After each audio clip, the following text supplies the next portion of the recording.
ఆనందగిరి సింహాసనాన్ని కుమారవర్మ అధిష్ఠించే నాటికి దేశం ఆర్థిక పరిస్థితి ఏమంత బాగా లేదు.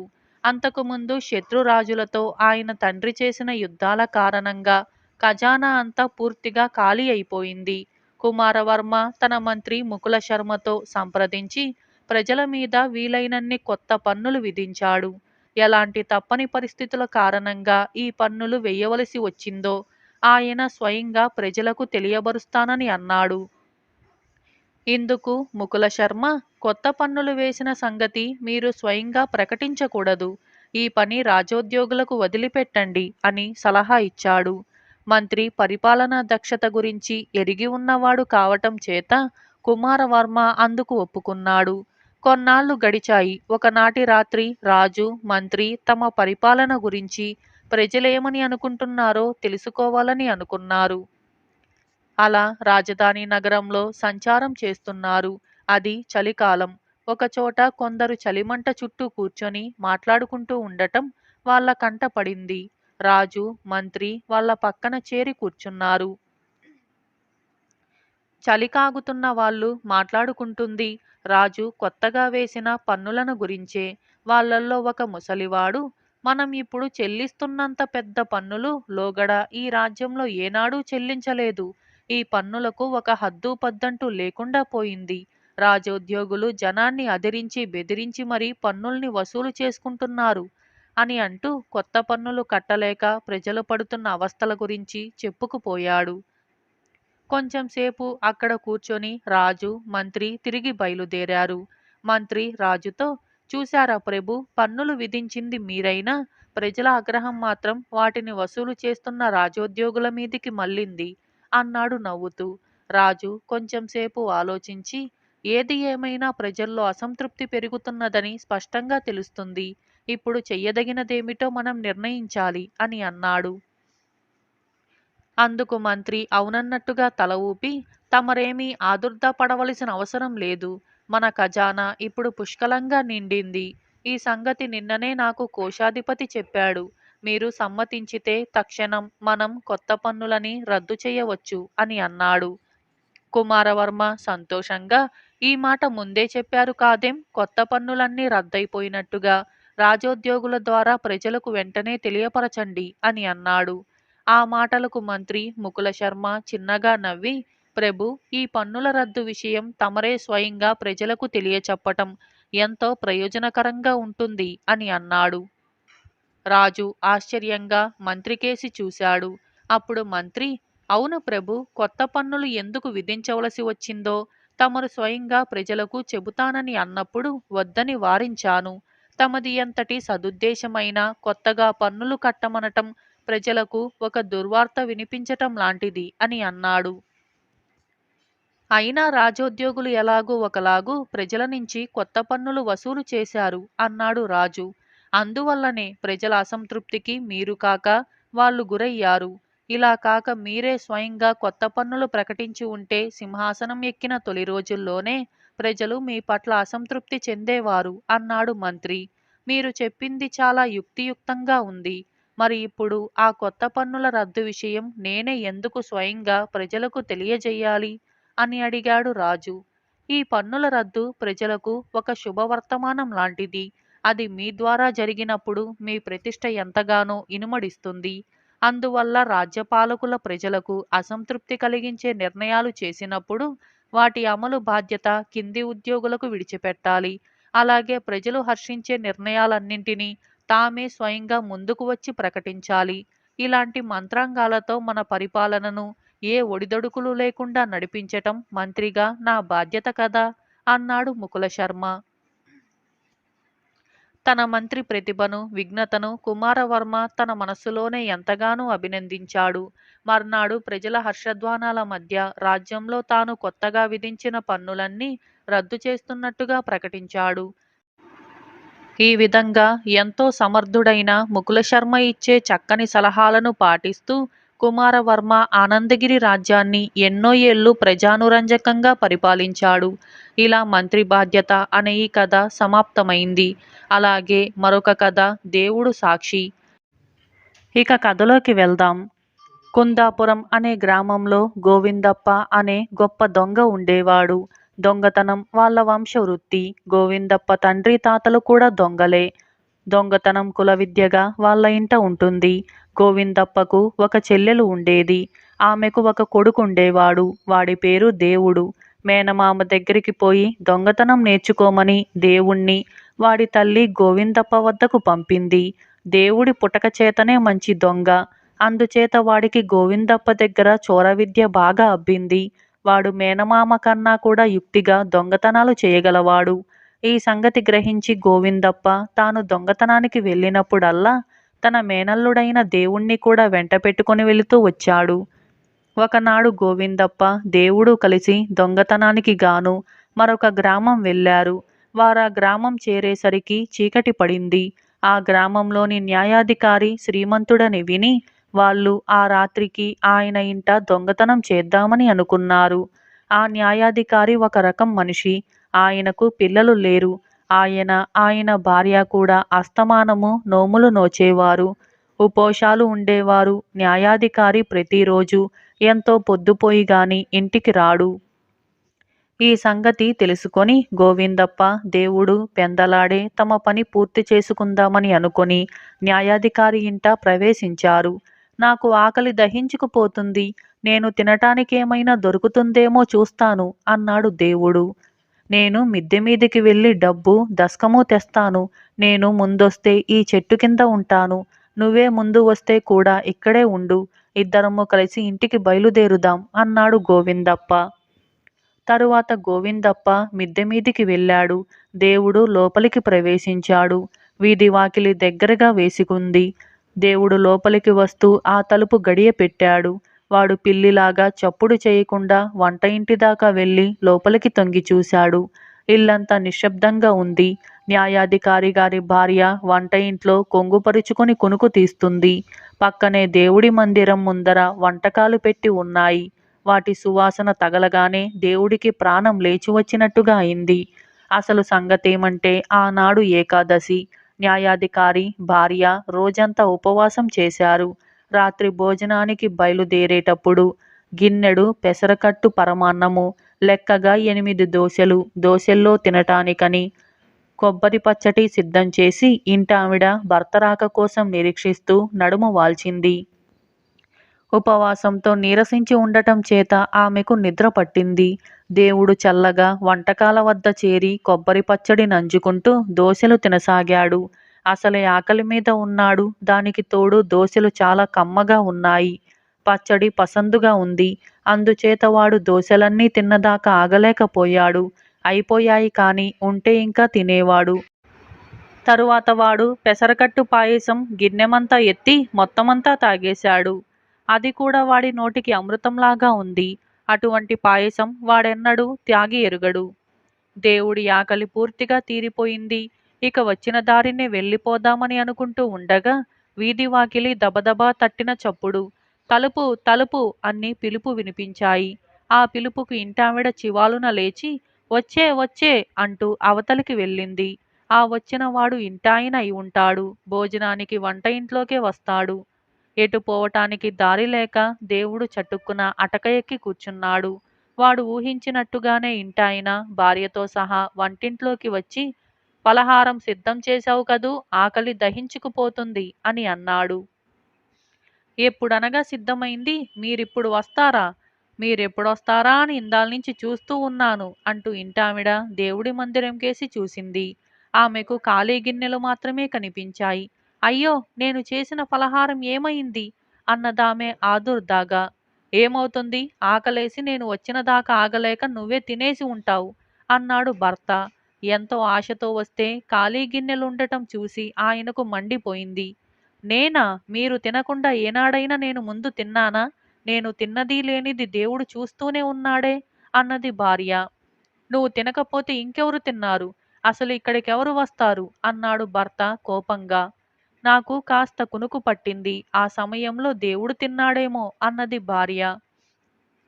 దేహశుద్ధి చేస్తే కాని నువ్వు నిజం చెప్పవు. చూస్తూ ఉండు, ఇలా చేసినందుకు నిన్ను చంపేస్తాను అంటూ భర్త అవతలికి వెళ్ళి ఒక కర్ర తెచ్చాడు. ఇదంతా చూస్తున్న దేవుడు భర్తను ఎలాగైనా కాని ఆపాలని అతనికి పట్టరాని కోపం వచ్చింది.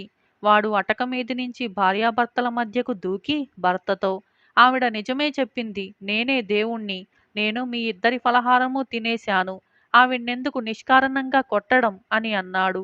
భర్త దేవుడికేసి తెల్లమొహం వేసి చూస్తూ నిలబడ్డాడు. ఇంతలో బయటి నుంచి దేవుడు అన్న చిన్నగా పిలుపు వినిపించింది. ఓయ్ వస్తున్నా అంటూ దేవుడు దర్పంగా బయటికి వెళ్ళిపోయాడు. గోవిందప్ప మిద్దె మీద అంతా వెతికినా దొంగలించటానికి ఏమీ దొరకలేదు. అతను తన మేనల్లుడి కోసం కొంతసేపు మీదట చూసిన కాని అతనింకా రాకపోవటం వల్ల వంట ఇంటి వైపు నుంచి గట్టిగా మాటలు వినపడ్డాయి. దగ్గరకు వచ్చి వింటే దేవుడు అనే మాట కూడా వినిపించింది. తరువాత దేవుడి గొంతు కూడా వినిపించింది. తన మేనల్లుడు ఇంటి వాళ్ళకి దొరికిపోయాడేమోనని గోవిందప్ప భయపడి పిలిచి చూశాడు. దేవుడు వస్తున్నానని చెప్పటం అది విని అతనికి మరింత ఆశ్చర్యమైంది.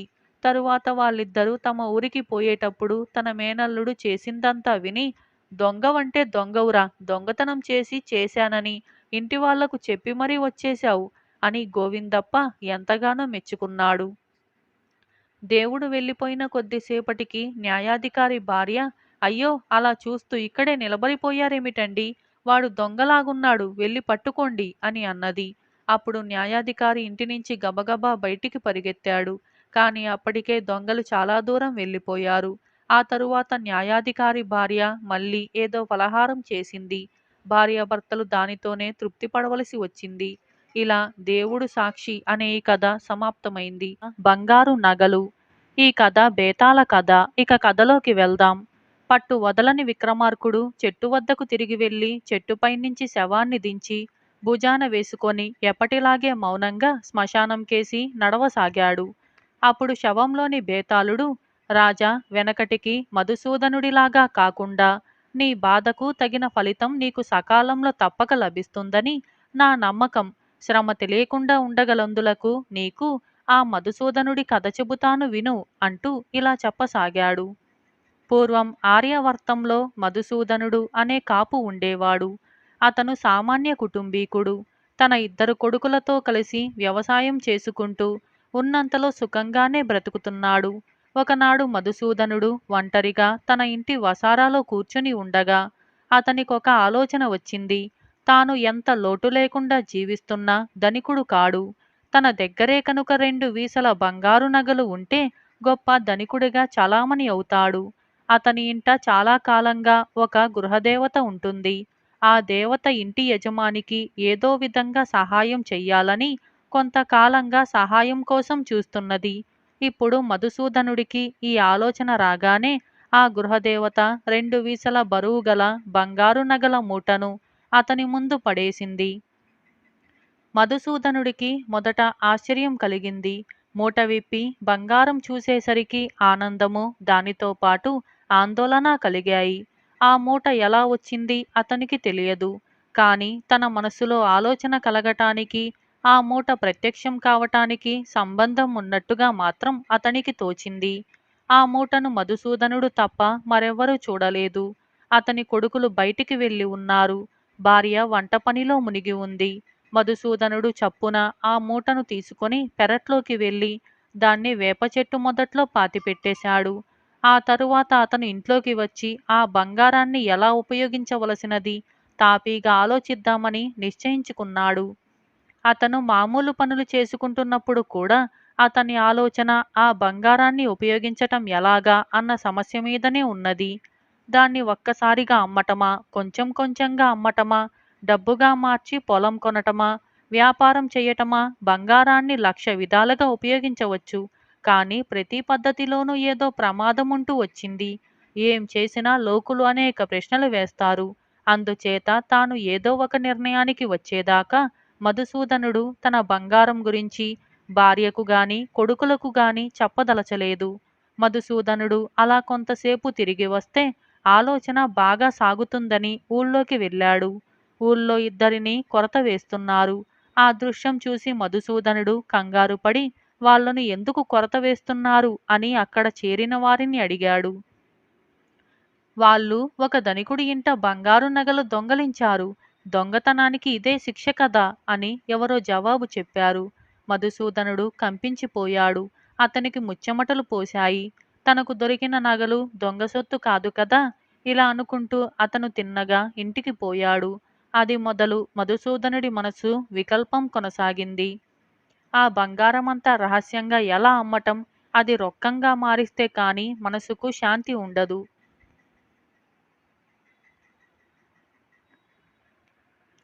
కానీ దాన్ని రొక్కంగా మార్చే మార్గం కనపడలేదు. అది ఒక మనోవ్యాధిలాగా తయారైందతనికి. అసలు తనకు బంగారం దొరికిందన్నది భ్రమ ఏమోనని అకస్మాత్తుగా ఒక వెర్రి ఆలోచన వచ్చింది. ఎవరూ చూడకుండా మధుసూదనుడు వేప చెట్టు మొదట్లో తవ్వి చూశాడు. బంగారం ఉన్నది, అది భ్రమ కాదు.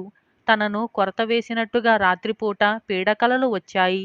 నిద్రలో అరిచి ఇంటిల్లపాదిని కంగారు పెట్టేవాడు. మధుసూదనుడు నానాటికి కుంగిపోతున్నాడు. పొలం పని మానేశాడు. భార్యాబిడ్డలతో మాట్లాడటం పూర్తిగా పూర్తయింది. సరిగ్గా తిండి తినడు, నిద్రపోడు.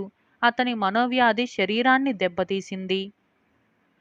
తండ్రి అలా కావటానికి కారణం అడిగారు కొడుకులు. కాని మధుసూదనుడు ఏమీ చెప్పకపోగా చీదరించుకున్నాడు. వాళ్ళు తల్లిని అడిగారు. ఆమెకు కూడా ఏమీ తెలియదు. వైద్యుణ్ణి పిలిపించారు. వైద్యుడు వచ్చి చూసి మధుసూదనుడికి ప్రత్యక్షంగా జబ్బు ఏమీ లేదని అన్నాడు. కానీ కొద్ది కాలంలోనే మధుసూదనుడు ఆరోగ్యం పూర్తిగా చెడిపోయి మంచం పట్టాడు. తరువాత కొద్ది రోజులకు అపస్మారక స్థితి ఏర్పడింది. ఆ స్థితిలో అతను చాలాసార్లు బంగారం, నగలు అనే మాటలు అన్నాడు. 3 రోజులు అపస్మారకంలో ఉండి 4వ రోజు అతను కళ్ళు తెరిచి చూసేసరికి పక్కన భార్య, కొడుకులు కనిపించారు. పెద్ద కొడుకు అతనితో, నాన్నా, బంగారమని నగలని కలవరించావు. వాటిని ఎక్కడన్నా దాచావా అని అడిగాడు. మధుసూదనుడు తన భార్యకేసి, ఇద్దరు కొడుకులకేసి చూసి బలహీనంగా నవ్వి పెద్ద కొడుకుతో, మీ అమ్మకు తమ్ముణ్ణి జాగ్రత్తగా చూసుకోమని చెప్పు. అలాగే మీ అమ్మని మీరు కూడా జాగ్రత్తగా చూసుకోండి అని చెప్పి ప్రాణాలు వదిలాడు. బేతాళుడు ఈ కథంతా చెప్పి, రాజా చచ్చిపోతూ మధుసూదనుడు ఎందుకు నవ్వాడు? తాను అనుభవించలేకపోయిన బంగారాన్ని తన భార్యా పిల్లలు అయినా అనుభవించటానికి లేకుండా చేసి ఆ బంగారం రహస్యాన్ని తనతోనే ఎందుకు తీసుకుపోయాడు? ఈ ప్రశ్నలకు సమాధానం తెలిసి కూడా చెప్పకపోయావో నీ తల పగిలిపోతుంది అని అన్నాడు. దానికి విక్రమార్కుడు, మధుసూదనుడు చాలా సామాన్య మనిషి. అతనికి 2 వీసల బంగారానికి కూడా మధ్య ఉన్న తేడా ఏమిటో తెలుసుకోలేకపోయాడు. అతనికి 2 వీసల బంగారానికి మధ్య చాలా దూరముంది. పేదవాడు ధనికుడు కావటానికి సమాజం ఆమోదించే మార్గాలు కొన్ని ఉంటాయి. ఆమోదించని మార్గాలు కూడా కొన్ని ఉంటాయి. సమాజానికి ఎదురు తిరిగే సాహసం గలవాడు దొంగతనం లాంటి నేరాల ద్వారా ధనికుడవుతాడు. కాని మధుసూదనుడు ఏ మార్గము అవలంబించకుండానే బంగారాన్ని సంపాదించాడు. అందుకే అతను దాని గురించి ఎవరికీ తెలియకుండా రహస్యంగా దాచాడు. తన దగ్గర బంగారం ఉండటమే సంఘద్రోహం అన్న భావం అతనిలో స్పష్టంగా ఉన్నది. దానికి తోడు అది దొంగ సొత్తై ఉండవచ్చునన్న అనుమానం తోడయ్యేసరికి ఆ బంగారం అతని పాలిట మృత్యుదేవతయింది. తాను పడిన వేదన తన కొడుకులు, భార్య పడకూడదనే ఉద్దేశంతో అతను రహస్యాన్ని బయటపెట్టలేదు. వాళ్ళు సుఖంగా బ్రతకగలుగుతారన్న ఆశతో అతను నవ్వాడు. బంగారం దొరికిన దాకా అతను కూడా సుఖంగా బ్రతికినవాడే కదా అని అన్నాడు. రాజుకు ఈ విధంగా మౌనభంగం కలగగానే బేతాళుడు శవంతో సహా మాయమై తిరిగి చెట్టెక్కాడు. ఇలా బంగారు నగలు అనే ఈ కథ సమాప్తమైంది. అలాగే మరొక కథ డబ్బుకు యజమాని. ఇది కూడా బేతాళ కథే. ఇక కథలోకి వెళ్దాం. పట్టు వదలని విక్రమార్కుడు చెట్టు వద్దకు తిరిగి వెళ్ళి చెట్టుపైనుంచి శవాన్ని దించి భుజాన వేసుకొని ఎప్పటిలాగే మౌనంగా శ్మశానం కేసి నడవసాగాడు. అప్పుడు శవంలోని బేతాళుడు, రాజా, నీ శ్రమ ఫలించి నీకెవరైనా వరం ఇస్తామని అన్నట్లయితే అర్థం లేని వరం ఏ పరిస్థితుల్లోనూ కోరకు. అలా చేసినట్లయితే వసుగుప్తుడిలాగా నువ్వు కూడా చాలా నష్టపడతావు. శ్రమ తెలియకుండా ఉండగలందులకు నీకు వసుగుప్తుడి కథ చెబుతాను విను అంటూ ఇలా చెప్పసాగాడు. ఉద్దానపురంలో వసుగుప్తుడు అనే కోటీశ్వరుడు ఉండేవాడు. ఆయన ఇంట ఎన్నో ఇనప్పెట్టెలుండేవి. అన్నింటి నిండా బంగారం ఉండేది. లక్ష్మీదేవిని తన ఇంట కట్టేసుకున్నాడని లోకులు ఆయన్ను గురించి అనుకునేవాళ్ళు. ఆయన కొడుకు ఎదిగి వచ్చాడు. అతను కూడా తండ్రితో పాటు వ్యాపారంలో పాల్గొంటూ ఉండేవాడు. వసుగుప్తుడు డబ్బు సంపాదించటం తప్ప జీవితంలో ఇంకొక ఆశయం ఎరగనివాడు. ఆయనకు చిల్లి గవ్వ అయినా వృధాగా ఖర్చు పెట్టటమంటే ఎంతమాత్రమూ ఇష్టముండేది కాదు. ప్రతి చిన్న విషయంలోనూ ఆయన పొదుపు అన్నది పవిత్రంగా చూసేవాడు. వసుగుప్తుడు, ఆయన భార్య, కొడుకు, కోడలు ఈ నలుగురే వసుగుప్తుడి కుటుంబం. కానీ వారు తినే తిండి చాలా సాదాగా ఉండేది. భోజనం విషయంలో కూడా వసుగుప్తుడు వీలైనంత పొదుపు పాటించేవాడు. ఆడంబరంగా తినటమంటే ఆయనకు చాలా కోపం. ఇదిలా ఉండగా వసుగుప్తుడికి మనవడు పుట్టాడు. మనవడి బారసాల వైభవంగా జరిపి ఎంత ఖర్చయినా సరే బ్రహ్మాండమైన విందులు, వేడుకలు జరిపిద్దామని వసుగుప్తుడి భార్య అన్నది. ఈ మాట విని వసుగుప్తుడు అమితంగా చిరాకు పడ్డాడు. విందులు, వేడుకలు దేనికి జరపాలి? వాటి కింద అయ్యే ఖర్చు నిరుపయోగం కదా! మనవడు పుట్టాడంటే నలుగురికి ఐదుగురం అయ్యాం. దానితో పాటు ఖర్చు పెరుగుతుంది. దానితో రాబడి కూడా పెరగాలి. ఉన్న వ్యాపారం అబ్బాయి చూడగలడు. నేను ఎటైనా వెళ్ళి అదనపు రాబడి తెస్తాను అని అన్నాడు వసుగుప్తుడు. ఆయనకు తన కోడలు చాలా తెలివిగలదని తెలుసు. అందుచేత ఆయన ఆమెతో నీ అభిప్రాయమేమిటి అని అన్నాడు. ఆమె తన మామగారితో ఎటైనా వెళ్ళి అధికంగా డబ్బు సంపాదించుకు వస్తానంటే అనుకున్నది మీరు చేసి తీరుతారు. మీకు సలహా ఇచ్చే తాహతు నాకు లేదు. మీరు దారి ప్రయాణానికి తీసుకుపోయే ఆహారం మటుకు నన్ను తయారు చేసి ఇవ్వనివ్వండి అని అన్నది. తన కోడలు తన ప్రయాణానికి ఆమోదించినందుకు సంతోషించి వసుగుప్తుడు ఆమె తనకు ఆహారం కట్టి ఇవ్వటానికి ఒప్పుకున్నాడు. ఆమె ఆయన తినటానికి కుంకుమ పువ్వు మొదలైన ఖరీదైన దినుసులతో తయారు చేసి నేతిలో వేయించిన చిత్రాన్నము తాగటానికి ఒక చిన్న తిత్తిలో చక్కెర పానకం పోసి అతనికిచ్చింది. కోడలు ఇచ్చిన ఆహారం తీసుకొని వసుగుప్తుడు బయలుదేరాడు. ప్రయాణం అలవాటు లేని కారణం చేత కొద్ది మైళ్ళు నడిచేసరికే ఆయన కాళ్ళు బొబ్బలెక్కాయి. ఆయాసం వచ్చింది. వసుగుప్తుడు ఇంక ఒక్క అడుగైనా వెయ్యలేని పరిస్థితి ఏర్పడేసరికి అదృష్టవశాన ఒక చెట్టు కనిపించింది. బ్రతుకు జీవుడా అని ఆయన ఆ చెట్టు నీడలో చేరాడు. ఆకలి దహించుకుపోతున్నది. కాని వసుగుప్తుడు వెంటనే ఆహారం తినటం వృధా అని అనుకున్నాడు. ఆయనకు దాహం మరింతగా బాధిస్తున్నట్టుగా కనిపించింది. అందుచేత ఆయన తన తిత్తి తీసి అందులోనించి నీరు ఒక గుటక తాగి నివ్వెరపోయాడు. అది ఉత్తనీరు కాదు, చక్కెర కలిపిన నీరు. నా కోడలు ఇంత దుబారా మనిషేం, ఇలా అయితే ఇల్లు గుల్ల చేస్తుందే అనుకుంటూ వసుగుప్తుడు నీరు తాగటం మానేసి ఆహారం తినటానికి పొట్లం విప్పాడు. వెంటనే కుంకుమ పువ్వు వాసన, నెయ్యి వాసన గుప్పున కొట్టింది. చిచ్చి, ఎంత దుబారా మనిషి! నేను ఇల్లు వదలకముందే ఇలా చేసిందే, నేను లేకపోతే ఉన్న డబ్బంతా మాయమైపోదు అనుకొని వసుగుప్తుడు చిత్రాన్నమంతా కాకులకు వేసేసి తిత్తిలోని చక్కెర పానకం సమీపంలో ఉన్న ఒక బిలంలో పోసేశాడు.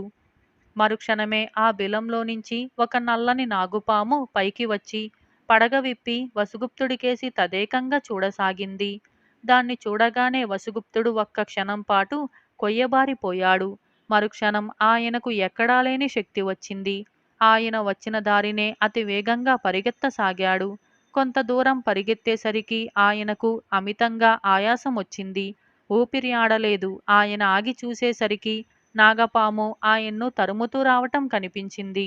ఆయన కింద పడిపోయి కళ్ళు గట్టిగా మూసుకున్నాడు. అయ్యా, లేవండి, మీకు ఒక వరం ఇచ్చిపోదామని వచ్చాను అన్న మాటలు వినిపించాయి. అనుమానంగా వసుగుప్తుడు కళ్ళు తెరిచి చూసేసరికి ఆయనకు తన పక్కనే ఒక అందమైన యువకుడు కనపడ్డాడు. పాము జాడ లేదు. వసుగుప్తుడు ధైర్యంగా లేచి కూర్చొని ఎవరు నువ్వు అని అడిగాడు. నేను నాగరాజు కొడుకును. ఆ చెట్టు కింది బిలంలో నివసిస్తూ ఉంటాను. నేను దాహంతో చచ్చిపోతున్న సమయంలో మీరు తియ్యని నీరు పోసి నా ప్రాణాలు నిలబెట్టారు. మీరు ఏది కోరుకుంటే అది ఇస్తాను అని అన్నాడు ఆ యువకుడు. నాకు జీవితంలో ఒకే ఒక కోరిక, అది డబ్బు సంపాదించటము, కూడబెట్టటమోను. నాకు ఏ వరమూ అక్కర్లేదు. నన్ను క్షేమంగా ఇంటికి పోనిస్తే అదే 10,000 వరహాలు అన్నాడు వసుగుప్తుడు. అలా కాదు, మీరు నా నుంచి ఏదైనా వరం పొందితే కాని మిమ్మల్ని పోనివ్వను అన్నాడు యువకుడు. వసుగుప్తుడు కొంచెం ఆలోచించి ఒక పని చేద్దామా, మా కోడలు చాలా తెలివైనది. నువ్వు నాతో మా ఇంటికి రా, నా కోడలు కోరమన్న వరం కోరుతాను. దాన్ని ఇచ్చి నీ దారిన నువ్వు వెళ్ళిపో అని అన్నాడు. యువకుడు అందుకు సరేనన్నాడు. ఇద్దరూ కలిసి వసుగుప్తుడి ఇంటికి వెళ్ళారు. వసుగుప్తుడు తన కోడలిని పిలిచి సంగతంతా చెప్పి, నువ్వు నీటిలో చక్కెర కలిపిన కారణంగా ఈ అబ్బాయి వరం తీసుకోమని నన్ను వేధిస్తున్నాడు అని చెప్పాడు. కోడలు జవాబు చెప్పే లోపల వసుగుప్తుడి భార్య, ఏమండి, బోలెడంత ధనం వరంగా కోరుకోండి అని అన్నది. వసుగుప్తుడు చిరాకు పడి, ధనానికి పరిమితి ఏమున్నది, అదీ కాక డబ్బు కోరుకుంటే డబ్బు సంపాదించటంలో ఉండే ఆనందం ఏమయ్యేటట్టు అని అన్నాడు. ఇంతలో ఆయన కోడలు, మామయ్య, మీకు అభ్యంతరం లేకపోతే నేను చెప్పినట్టుగా వరం కోరండి అని అన్నది. చెప్పమ్మా చెప్పు అన్నాడు వసుగుప్తుడు. మీ ధనానికి మీరే యజమాని కావాలని వరం కోరండి అన్నది వసుగుప్తుడి కోడలు. వసుగుప్తుడికి నవ్వొచ్చింది. తన ధనానికి తానే కదా యజమాని, తనకన్నా ఇంకో యజమాని ఎవరున్నారు? అయినా ఆయన ఆ యువకుణ్ణి అదే వరం కోరాడు. అలాగే వరం ఇచ్చాను అని ఆ యువకుడు అదృశ్యమయ్యాడు.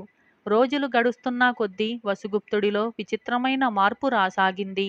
ఆయన ధనం సంపాదించటం కోసం తహతహలాడటం క్రమంగా తగ్గిపోయింది. ఆయన తన తాళపు చెవుల గుత్తి తన భార్యకు ఇచ్చి, ఇంటి పెత్తనం ఆడది చూడాలి, ఇంటి ఖర్చు గురించి నన్ను బాధపెట్టక అంతా నువ్వే చూసుకో, ఇంట్లో ఏ లోటు లేకుండా చూడు, సుఖపడటానికి కాకపోతే డబ్బు దేనికి అని అన్నాడు. కొంతకాలానికి ఆ ప్రాంతాల తీవ్రమైన కరువు వచ్చింది. వసుగుప్తుడు తన ధాన్యాగారాలు తెరిపించి బీదలకు ధాన్యం పంచిపెట్టాడు. తిండి గింజల కోసం వచ్చిన వాణ్ణి ఎవణ్ణి ఉత్త చేతులతో పంపవద్దని శాసనం చేశాడు. మహాదాతగా ఆయన పేరు ప్రసిద్ధిలోకి వచ్చింది. బేతాళుడు ఈ కథ చెప్పి, రాజా, నాకు అనేక సందేహాలు కలుగుతున్నాయి. వసుగుప్తుడి కోడలు నిజంగా తెలివిగలదైతే అలాంటి అర్థం లేని వరం కోరమని ఎందుకు అన్నది? అది అర్థం లేని వరం అని తెలిసి కూడా వసుగుప్తుడు దాన్ని ఎందుకు కోరాడు? ఆ వరానికి ఆయనలో వచ్చిన మార్పుకి సంబంధం ఏమిటి? ఈ సందేహాలకు సమాధానం తెలిసి కూడా చెప్పకపోయావో నీ తల పగిలిపోతుంది అని అన్నాడు. దానికి విక్రమార్కుడు, తన కోడలు కోరమన్న వరం అర్థం లేనిదని వసుగుప్తుడు అపోహపడ్డాడు. కాని ఆ యువకుణ్ణి ఎలాగైనా వదిలించుకోవటానికి ఆ వరమే కోరాడు. అది అర్థం లేని వరం ఎంతమాత్రమూ కాదు. ఆ వరం కోరేదాకా వసుగుప్తుడు తన ధనానికి బానిస. దానికోసం జీవితంలో ఇంకే ఆశయమూ లేకుండా చేసుకొని దానికి రక్షక భటులలాగా కాపలా కాశాడు. ధనమే ఆయనకు యజమాని అయింది. అది తన సేవకుడికి చిన్నమెత్తు సుఖం చేకూర్చలేదు. ఆఖరుకు రుచికరమైన పదార్థాలు నోటపెట్టుకునే శక్తి కూడా ఆయనకు లేకుండా చేసింది. వరం పొందినాక వసుగుప్తుడు నిజంగా ధనాన్ని శాసించటం ప్రారంభించాడు. అది ఆయన మనసుకు వేసిన సంకెళ్ళు తెగిపోయాయి అని అన్నాడు. రాజుకు ఈ విధంగా మౌనభంగం కలగగానే బేతాళుడు శవంతో సహా మాయమై చెట్టెక్కి కూర్చున్నాడు. ఇలా డబ్బుకు యజమాని అనే ఈ కథ సమాప్తమైంది. ఇటువంటి మరిన్ని కథల కోసం ఇప్పుడే మన ఛానల్ని సబ్స్క్రైబ్ చేసుకోండి. మీకు ఈ కథ నచ్చినైతే ఇప్పుడే లైక్ చేయండి. ఇటువంటి మరిన్ని కథల కోసం like, share, subscribe and comment. Thank you for watching.